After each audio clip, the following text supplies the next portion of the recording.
नमस्कार मित्रांनो, मी शंकर चौधरी आपल्या विविध यूट्यूब चॅनलमध्ये आपलं स्वागत करत आहे. मित्रांनो, आज आपल्याला एक उघड्यावरचा संसार काय असतो ते मी तुम्हाला दाखवतो. अरे संसार आधी हाताला चटके मग मिळते भाकरा. या उन्हामध्ये हे ऊसतोड कामगार अगदी घाम गळेपर्यंत कष्ट करतात आणि त्यांच्या मागं त्यांची लहान लेकरं पण असतात.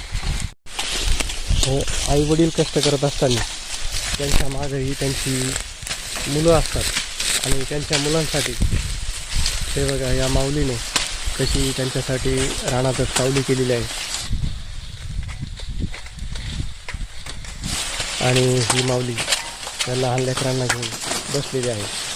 मित्रांनो, हे कशी अपार मेहनत केली जाते आणि मग कुठंतरी पोटाला 2 घास मिळतात. अशा पद्धतीचे कष्ट हे ऊसतोड कामगार करतात आणि त्यांच्या या कष्टाला